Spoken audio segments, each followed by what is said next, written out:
Hi guys, welcome back to review point. എന്നും നമ്മുടെ ചാനലിൽ സിനിമാ വാർത്തകളും അപ്ഡേറ്റുകളും ഒക്കെ പങ്കുവെക്കാറുണ്ട്. സോ ഇന്നത്തെ അപ്ഡേറ്റുകൾ എന്തൊക്കെയെന്ന് പരിശോധിക്കാം.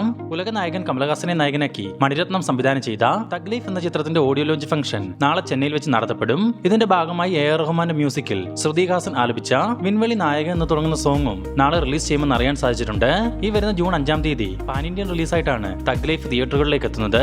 പൃഥ്വിരാജ് സുകുമാരനെ നായകനാക്കി നിസാം ബഷീർ സംവിധാനം ചെയ്തു വരുന്ന ഒരു ആക്ഷൻ ത്രില്ലർ ചിത്രമാണ് നോബഡി. ഇപ്പോൾ ഈ ചിത്രത്തിന്റെ സെക്കൻഡ് ഷെഡ്യൂൾ ചിത്രീകരണം ഇന്ന് കൊച്ചിയിൽ വെച്ച് ആരംഭിച്ചിട്ടുണ്ടെന്ന് അറിയാൻ സാധിച്ചിട്ടുണ്ട്. പൃഥ്വിരാജിനൊപ്പം സുരാജ് വെഞ്ഞാറമൂട്, പാർവതി തിരുവോത്ത്, ലുക്മാൻ, ഗണപതി, വിനയ് ഫോർട്ട്, അശോകൻ തുടങ്ങിയവരും ഈ ഒരു ചിത്രീകരണത്തിൽ പങ്കെടുക്കും. ഏതാണ്ട് 90 ദിവസത്തെ ഷൂട്ടാണ് നോബഡി സിനിമയ്ക്കുള്ളത്.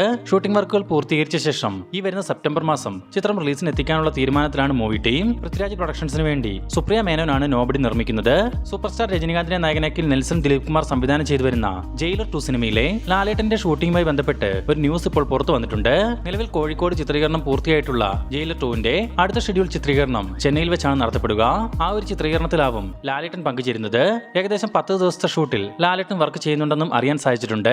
ഈ വരുന്ന ജൂൺ പകുതിയോടുകൂടി ജയിലർ 2ന്റെ 3-ാമത്തെ ഷെഡ്യൂൾ ചിത്രീകരണം ചെന്നൈയിൽ വെച്ച് ആരംഭിക്കും. പ്രഭാസിനെ നായകനാക്കി സന്ദീപ് റെഡ്ഡി വാങ്ക സംവിധാനം ചെയ്യാനിരിക്കുന്ന ഒരു പാൻ ഇന്ത്യൻ ബ്രഹ്മാണ്ഡ സിനിമയാണ് സ്പിരിറ്റ്. ചിത്രത്തിൽ ദീപിക പദുകോൺ നായികവേഷം കൈകാര്യം ചെയ്യുമെന്ന് നേരത്തെ തന്നെ മൂവി ടീം ഒഫീഷ്യലായി അറിയിച്ചിരുന്നു. എന്നാൽ ഇപ്പോൾ പുറത്തു വന്നിരിക്കുന്ന ഏറ്റവും പുതിയ അപ്ഡേറ്റുകൾ പ്രകാരം ദീപിക പദുകോണിനെ ചിത്രത്തിൽ നിന്നും മാറ്റി പകരം രുക്മിണി വസന്തിനെ സ്പിരിറ്റിലെ നായിക വേഷത്തിലേക്ക് പരിഗണിച്ചതായി അറിയാൻ സാധിച്ചിട്ടുണ്ട്.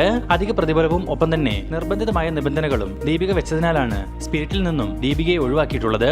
ജനപ്രിയ നായകൻ ദിലീപിനെ നായകനാക്കി ബിൻഡു സ്റ്റീഫൻ സംവിധാനം ചെയ്ത പ്രിൻസ് ആൻഡ് ഫാമിലിയുടെ 15 ദിവസത്തെ കളക്ഷൻ പരിശോധിക്കുകയാണെങ്കിൽ 15 ദിവസങ്ങൾ കൊണ്ട് കേരളത്തിൽ നിന്നും മാത്രം 13 കോടി രൂപയും വേൾഡ് വൈഡ് ഗ്രോസായി 19,30,00,000 രൂപയോളവും പ്രിൻസ് ആൻഡ് ഫാമിലി സ്വന്തമാക്കി കഴിഞ്ഞു.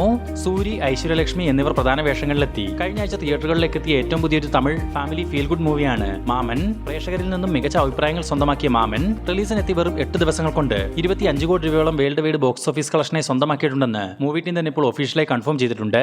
ലോക സിനിമാ പ്രേക്ഷകർ ഏറ്റവും അധികം കാത്തിരിക്കുന്ന ഒരു ഹോളിവുഡ് സിനിമയാണ് ജെയിംസ് കാമറൂൺ സംവിധാനം ചെയ്ത അവതാർ 3 ഫയർ ആൻഡ് ആഷ്. ഈ വരുന്ന 2026 ഡിസംബർ 19-ാം തീയതിയാണ് അവതാർ 3 തിയേറ്ററുകളിലേക്ക് എത്തുക. ഇപ്പോൾ അതിന് മുന്നോടിയായി അവതാർ the Way of water re റിലീസിന് ഒരുങ്ങുന്നു എന്നൊരു ന്യൂസ് ഇപ്പോൾ ലഭിച്ചിട്ടുണ്ട്. ഈ വരുന്ന ഒക്ടോബർ 3-ാം തീയതി Avatar the Way of Water തിയേറ്ററുകളിലേക്ക് എത്തും. അതിനോടൊപ്പം തന്നെ അവതാർ 3യുടെ ട്രെയിലറും തിയേറ്ററിൽ പ്രദർശിപ്പിക്കാനുള്ള തീരുമാനത്തിലാണ് മൂവി ടീം. ഇന്ത്യൻ സിനിമാ പ്രേക്ഷകർ ഒന്നടങ്കം കാത്തിരിക്കുന്ന ഒരു കന്നഡ പാൻ ഇന്ത്യൻ സിനിമയാണ് കാന്താര ചാപ്റ്റർ 1. കാന്താര ചാപ്റ്റർ 1ന്റെ റിലീസ് തീയതി മാറ്റിയേക്കുമെന്ന തരത്തിൽ ചില വാർത്തകൾ സോഷ്യൽ മീഡിയയിൽ പ്രചരിച്ചിരുന്നു. എന്നാൽ കാന്താര ചാപ്റ്റർ 1 ഈ വരുന്ന ഒക്ടോബർ 2-ാം തീയതി തന്നെ റിലീസ് ചെയ്യുമെന്നും അനാവശ്യമായ കുപ്രചാരങ്ങൾ ഒഴിവാക്കണമെന്നും സിനിമയുടെ അണിയറ പ്രവർത്തകർ തന്നെ ഇപ്പോൾ ഒരു എക്സ്പോസ്റ്റിലൂടെ അറിയിച്ചിട്ടുണ്ട്. 2022-ലാണ് കാന്താരയുടെ ആദ്യ ഭാഗം തിയേറ്ററുകളിലേക്ക് എത്തുന്നത്. കന്നഡയിൽ ഇറങ്ങിയ ചിത്രം മികച്ച അഭിപ്രായങ്ങൾ നേടിയതിനെ തുടർന്ന് വിവിധ ഭാഷകളിലേക്കും റിലീസ് ചെയ്തിരുന്നു. ഈ സിനിമയുടെ പ്രീക്വലായിട്ടാണ് കാന്താരയുടെ 2-ാം ഭാഗമായ കാന്താര ചാപ്റ്റർ 1 ഒരുങ്ങുന്നത്.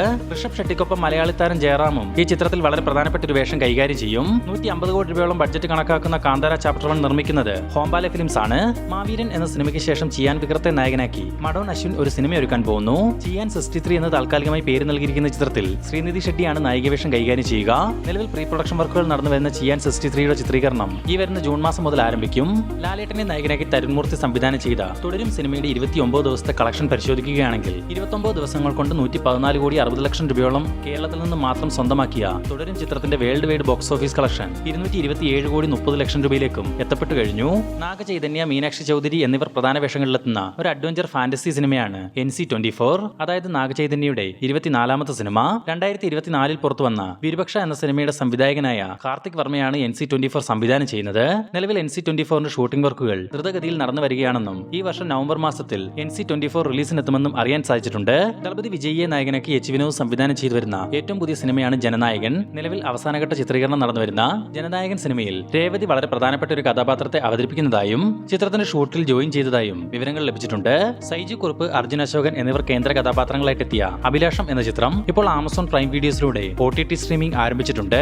ജയസൂര്യ നായകനാക്കി റോജിൻ തോമസ് സംവിധാനം ചെയ്യുന്ന ഒരു ഫാന്റസി അഡ്വഞ്ചർ ഹൊറർ മൂവിയാണ് കത്തനാർ. ഈ ചിത്രത്തിന്റെ റിലീസ് അപ്ഡേറ്റ് പലരും കമന്റ് മുഖേന ചോദിച്ചിരുന്നു. നിലവിൽ നമുക്ക് ലഭിച്ചിരിക്കുന്ന വിവരങ്ങൾ പ്രകാരം സിനിമയുടെ പോസ്റ്റ് പ്രൊഡക്ഷൻ വർക്കുകൾ ഈ ജൂൺ മാസം കൊണ്ടേ പൂർത്തിയാകൂ. അത് പൂർത്തീകരിച്ച ശേഷം ചിത്രത്തിന്റെ റിലീസ് അപ്ഡേറ്റ് പുറത്തിറക്കാനുള്ള തീരുമാനത്തിലാണ് മൂവി ടീം. പിന്നെ വരുന്ന ഓണം റിലീസായി ഓഗസ്റ്റ് മാസത്തിൽ കത്തനാർ റിലീസിനെത്തിക്കാനുള്ള തീരുമാനത്തിൽ മൂവി ടീം തിയേറ്റർ ചാർട്ടിംഗ് വർക്കുകൾ ആരംഭിച്ചതായും അറിയാൻ സാധിച്ചിട്ടുണ്ട്.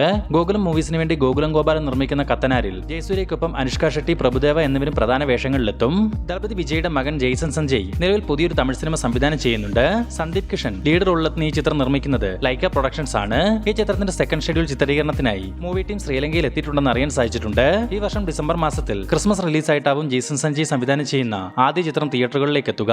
മെഗാസ്റ്റാർ മമ്മൂട്ടി, ലാലേട്ടൻ, കുഞ്ചാക്കോ ബോബൻ, ഫഹദ് ഫാസിൽ എന്നിവരെ കേന്ദ്ര കഥാപാത്രങ്ങളാക്കി മഹേഷ് നാരായണൻ സംവിധാനം ചെയ്തു വരുന്ന MN എന്ന ബ്രഹ്മാണ്ഡ സിനിമയുടെ ഷൂട്ടിംഗ് അപ്ഡേറ്റ് ഇപ്പോൾ പുറത്തു വന്നിട്ടുണ്ട്. നിലവിൽ മമ്മൂക്ക എന്നാവും ചിത്രത്തിൽ ജോയിൻ ചെയ്യുക എന്നതിൽ വ്യക്തമായ വിവരങ്ങൾ ഇല്ലെങ്കിൽ പോലും MMNന്റെ ചിത്രീകരണത്തിനായി ഈ വരുന്ന ഓഗസ്റ്റ് മാസം നടക്കുന്ന അവസാന ഷെഡ്യൂൾ ചിത്രീകരണത്തിന് വേണ്ടി ലാലേട്ടൻ ഇപ്പോൾ 20 ദിവസത്തെ ഡേറ്റ് നൽകിയിട്ടുണ്ടെന്ന് അറിയാൻ സാധിച്ചിട്ടുണ്ട്. MMNൽ പ്രധാനമായും ലാലേട്ടന്റെയും മമ്മൂക്കയുടെയും കോമ്പിനേഷൻ സീനുകളാണ് ഇനി ചിത്രീകരിക്കാനുള്ളതെന്ന് ചിത്രത്തിന്റെ പ്രൊഡ്യൂസർ മുമ്പ് തന്നെ സൂചന നൽകിയിരുന്നു. എന്തായാലും MMN എന്ന ചിത്രത്തിന്റെ കൂടുതൽ അപ്ഡേറ്റുകൾക്കായി കാത്തിരിക്കാം. ഇനി നമുക്ക് ഇന്ന് റിലീസിനെത്തിയ ഡിറ്റക്റ്റീവ് ഉജ്ജ്വലൻ എന്ന സിനിമയുടെ റിവ്യൂ ഒന്ന് പരിശോധിക്കാം. ഇരുട്ടിനെ പേടിയുള്ള ഉജ്ജ്വലൻ എന്ന ധ്യാൻ ശ്രീനിവാസൻ അവതരിപ്പിക്കുന്ന കഥാപാത്രം ഇരുട്ടത്ത് സീരിയൽ കൊലപാതകങ്ങൾ നടത്തുന്ന ഒരു ബൂഗിമാനെ തേടിയിറങ്ങുന്നതാണ് ഡിറ്റക്റ്റീവ് ഉജ്ജ്വലന്റെ കഥാപശ്ചാത്തലം. നൈസായിട്ടുള്ള ഒരു പ്ലോട്ടിനെ തങ്ങളുടെ ആദ്യ സംവിധാന സംരംഭത്തിലൂടെ അത്യാവശ്യം ഡീസന്റ് ആയിട്ട് തന്നെ മേക്കിംഗ് ചെയ്ത് വെച്ചിട്ടുണ്ട് നവാഗത സംവിധായകരായ ഇന്ദ്രനീലും രാഹുൽജിയും. ഫസ്റ്റ് ഹാഫിൽ നർമ്മത്തിന്റെ മേമ്പൊടിയിൽ സിമ്പിളായി കഥ പറഞ്ഞിട്ട് സെക്കൻഡ് ഹാഫിൽ അത്യാവശ്യം ത്രില്ലർ മൂഡിലേക്ക് ഗിയർ ഷിഫ്റ്റ് ചെയ്ത് മികച്ച ഒരു ക്ലൈമാക്സ് നൽകിയാണ് സിനിമ അവസാനിക്കുന്നത്. പ്ലാച്ചിക്കാവ് എന്ന ഗ്രാമവും അവിടുത്തെ ജനങ്ങളും സീരിയൽ കില്ലറും കേസന്വേഷണവും എല്ലാം കൊണ്ടും 2 മണിക്കൂർ 11 മിനിറ്റ് ചിത്രം തിയേറ്റർ കാഴ്ചയിൽ ബോറോ ലാഗോ ഒന്നും തന്നെ ഫീൽ ചെയ്യിപ്പിക്കുന്നില്ല. ധ്യാൻ ശ്രീനിവാസൻ അഭിനയിക്കുന്ന ഒരു സിനിമയിൽ നിന്നും ഇങ്ങനെ ഒരു ഔട്ട് ലഭിക്കുന്നത് തന്നെ സിനിമയുടെ പ്രധാന പോസിറ്റീവ് ആണ്. ഉജ്ജ്വലൻ എന്ന കഥാപാത്രത്തെ വെറുപ്പിക്കാതെ വളരെ മനോഹരമായി തന്നെ ധ്യാൻ ശ്രീനിവാസൻ അവതരിപ്പിച്ചിട്ടുണ്ട്. ധ്യാനിനെ കൂടാതെ സിജു വിൽസൺ, കോട്ടയം നസീർ, സീമാജി, റോണി വർഗീസ് എന്നിവരും ചിത്രത്തിൽ മികച്ച പെർഫോമൻസ് ആണ് കാഴ്ചവെച്ചിരിക്കുന്നത്. ടെക്നിക്കൽ സൈഡിലും സിനിമ മികച്ചു തന്നെ നിൽക്കുന്നു. പ്രത്യേകിച്ച് നൈറ്റ് ഷോട്ടുകളൊക്കെ വളരെ മനോഹരമായിട്ടാണ് ഉജ്ജ്വലനിൽ ഒരുക്കിയിട്ടുള്ളത്. അതുപോലെ ചിത്രത്തിന്റെ BGMഉം മികവുറ്റു തന്നെ നിൽക്കുന്നു. ആകെ മൊത്തത്തിൽ മസ്റ്റ് ആയിട്ട് ഒരു തവണ തിയേറ്ററിൽ കാണേണ്ട സിനിമ തന്നെയാണ് ഡിറ്റക്റ്റീവ് ഉജ്ജ്വലൻ. ഈ സിനിമയ്ക്ക് നമ്മൾ നൽകുന്ന റേറ്റിംഗ് 3.4 ഔട്ട് ഓഫ് 5. അപ്പോൾ ഈ വീഡിയോ അവസാനം വരെ കണ്ടിരിക്കുന്നവരോട് ഒറ്റ കാര്യം പറയാനുള്ളൂ. എന്നും രാത്രി 9 മണി ടൈമിൽ നമ്മുടെ സിനിമാ വാർത്തകൾ പങ്കുവയ്ക്കുന്ന വീഡിയോ വരും. ആ വീഡിയോ നിങ്ങൾ മിസ്സാകാതിരിക്കാൻ ഇപ്പോൾ തന്നെ നമ്മുടെ ചാനൽ സബ്സ്ക്രൈബ് ചെയ്ത് നോക്കുക.